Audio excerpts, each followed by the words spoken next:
Good evening, students. I'm Dr. Rohan Khandelwal. I'm a breast cancer surgeon and a national level faculty for surgery. Continuing with the case discussion series, today I'm going to talk about a case of an oral lesion. And in this, I'm going to actually show you the video of the patient where clinical examination has also been carried out. So, this is extremely useful for your pre final and final year students who are preparing for the university exams. So we have a 36-year-old gentleman who's a chronic smoker and tobacco chewer, and it's important that I mention this upfront. As an examiner, if you mention this upfront, then the examiner knows that you're thinking on a particular line, and I think so. It's good that you mention this upfront. This patient presented with a history of an oral lesion of 2 months duration. The lesion was insidious in onset, rapidly progressive. This is another useful thing for me. Rapidly progressive and painless initially. The patient did complain of burning sensation in the area of the lesion whenever he had his meals, especially spicy food. There were 2 episodes of mild bleeding from the lesion, so that tells me that it's a friable lesion. Okay, and there was no history of trauma, dental intervention, or loosening of teeth. Now, you have to take an adequate negative history as well. And for an examiner, I guess the negative history also tells the examiner how well the student knows that particular topic. So, the negative history which you're going to take here is a history of fever, excessive salivation. Excessive salivation can occur if there's constant irritation in the oral cavity. That can also lead to excessive salivation. There is no difficulty in mouth opening, tongue protrusion, chewing or swallowing, and no alteration in speech. This gives you an indirect indicator regarding the functioning of the cranial nerves. So this negative history is also extremely important. No history of headache, seizures, breathlessness, cough, hemoptysis, bone pain, and jaundice. All this is history of metastatic disease, which we've discussed in the previous cases as well. So you can either say no history suggestive of metastatic disease, or you can take a detailed history. There is no history of loss of appetite or weight loss, no history of contact with multiple sexual partners, and there is a history of a biopsy which was done 1 month back. Okay. To complete our history, no past history suggestive of systemic illnesses, no history of surgeries in the past, no history of malignancy in the family. The patient is a known tobacco chewer, has betel quid for the last 15 years, has also been smoking half a bundle of BD for the last 5 years. No history of consumption of alcohol, he's non vegetarian, and bowel and bladder habits are normal. Like, one thing which I would like to tell you is there's certain old timers who don't like to listen to the term the patient is alcoholic, right? Patient can be consuming alcohol in moderate amounts occasionally as well, so don't label the patient an alcoholic. You should always say there's no history of consumption of alcohol, or there's moderate consumption of alcohol and you quantify it, but don't label the patient as an alcoholic. Right. So before we move on to an exam to the examination, we have a patient with an oral lesion which is rapidly progressive. It has been bleeding, and there is a history of smoking and tobacco chewing. Right. So what does it denote? It probably suggests that we are dealing with a malignant lesion. Right. Well, let's see the examination and see if we are thinking on the right direction or not. So the patient is alert, conscious, cooperative, average build, vitals are stable, nutritional and hydration status is adequate. The performance status is 90 by Karnofsky. So I'm going to take a moment here to tell you about the performance status. There were no significant points in general physical examination. So the performance status, one of the scores is the Karnofsky score, and this just tells me the functional status of the patient. How active is this patient who has this condition? So if there's no evidence of disease, the Karnofsky score is 100. And if there are minor signs of disease, then it's 90. If normal activities can be carried out with effort, it is 80. And self-care, unable to carry out normal activities, is 70. Right?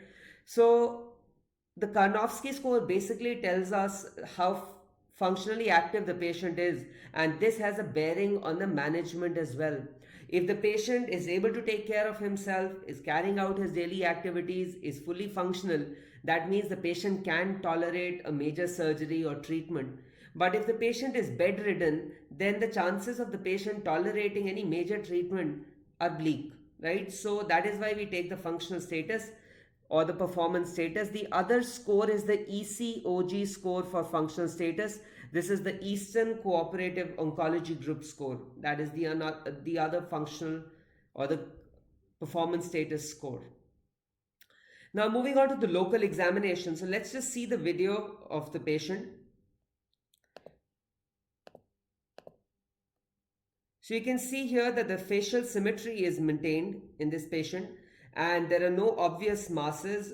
Adequate mouth opening is present in this patient. Of course, when I examined the patient, there was halitosis. There was a foul odor coming from his mouth, probably because of poor oral hygiene. You can see that the tongue protrusion is normal. There's no deviation of the tongue. So again, going towards the cranial nerves, you can see that there's tobacco staining of the teeth, and you can even see submucous fibrosis, and you can see multiple leukoplakic and melanoplakic patches.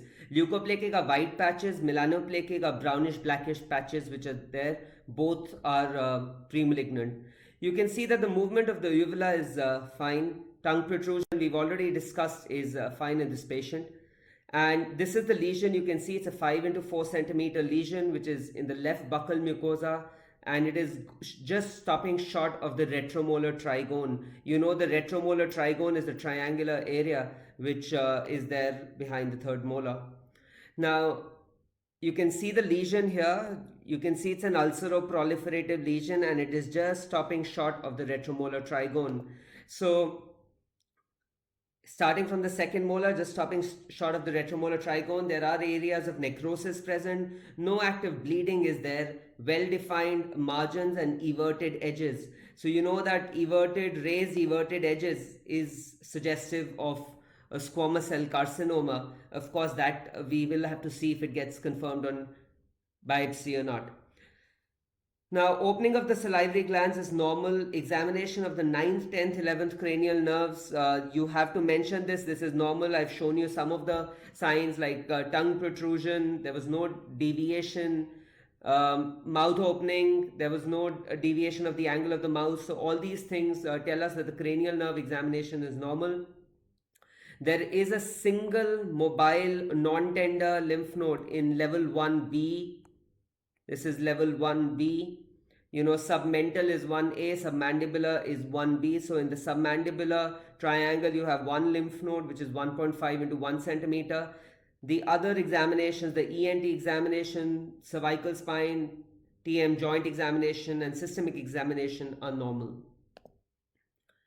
So in summary, and you have to provide a summary, or if it's a short case, you just tell the examiner the summary, right? So in case of a short case, this is all the examiner wants to hear from you. If it's a long case, you have to give a detailed history just the way I've told you.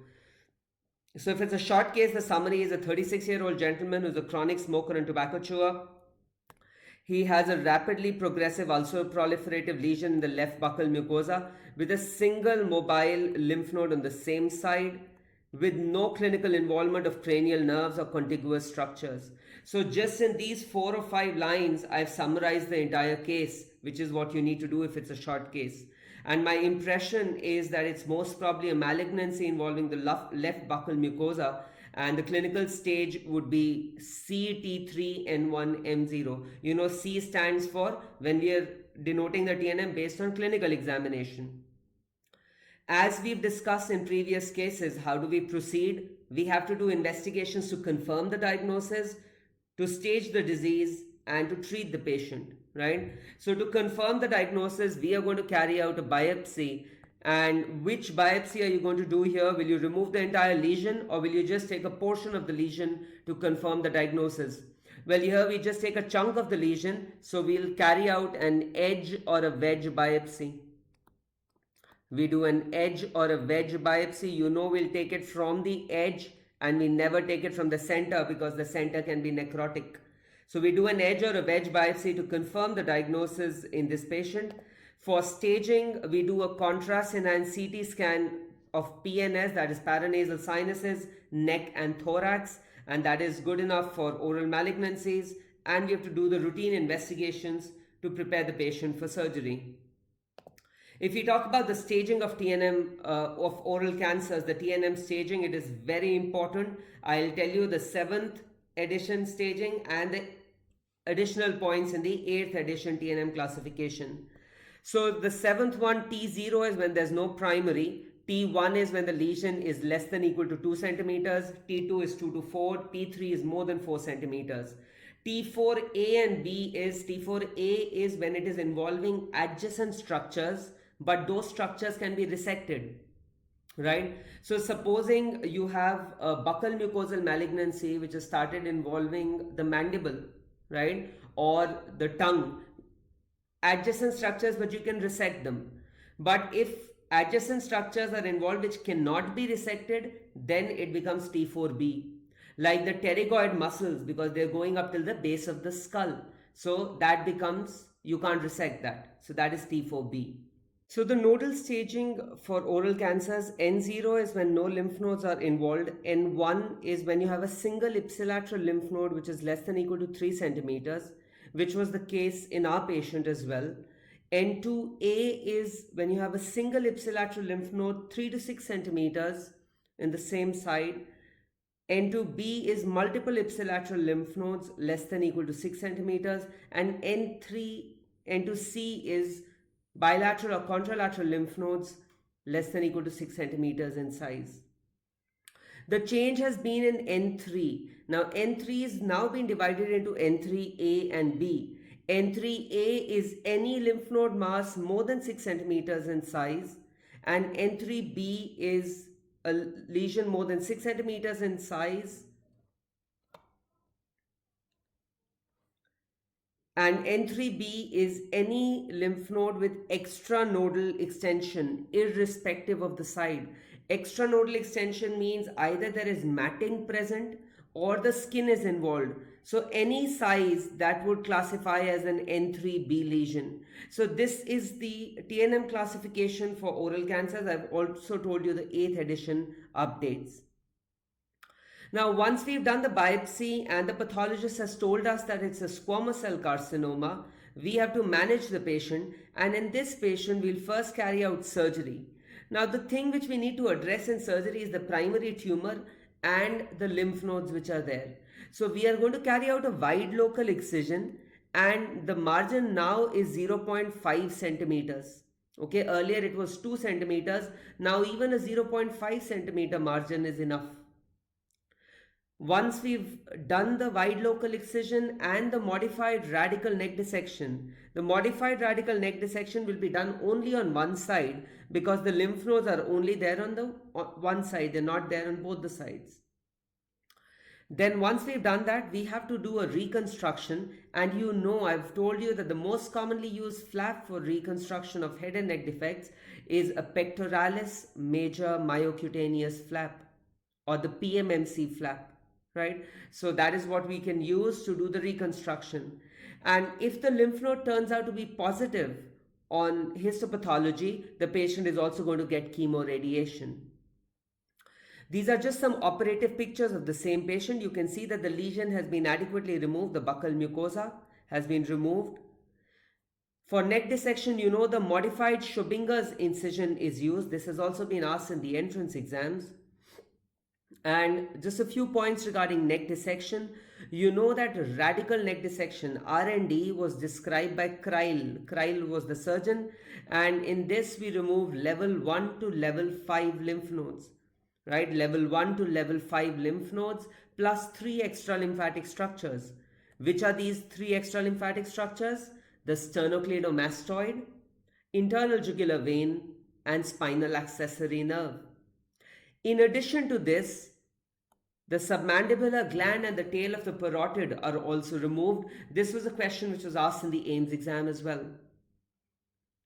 Nowadays, we do modified radical neck dissection. The incision for which I've already told you is modified Schobinger's incision. In this also, we remove level 1 to level 5 lymph nodes, but at least one extra lymphatic structure is saved. Now, if we are saving just the spinal accessory nerve, we call it MRND type 1. If spinal accessory nerve and the internal jugular vein, it is MRND 2. Usually, we strive to achieve MRND 3, in which all three extra lymphatic structures are saved.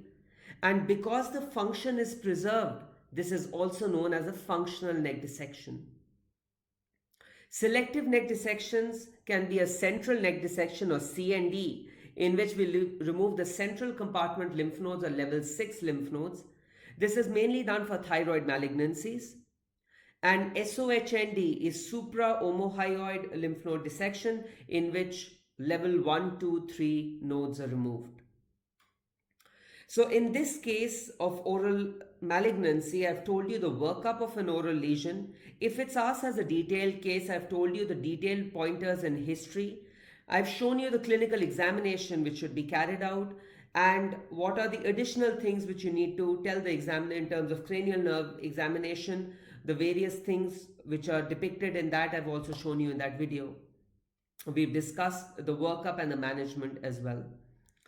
This is a very common short or a long case for the undergraduate and the postgraduate exams in our country. If you like this video, please do press the like button and drop a comment. And please do subscribe to the channel so that you're intimated when I post the next clinical video in this series. Thank you.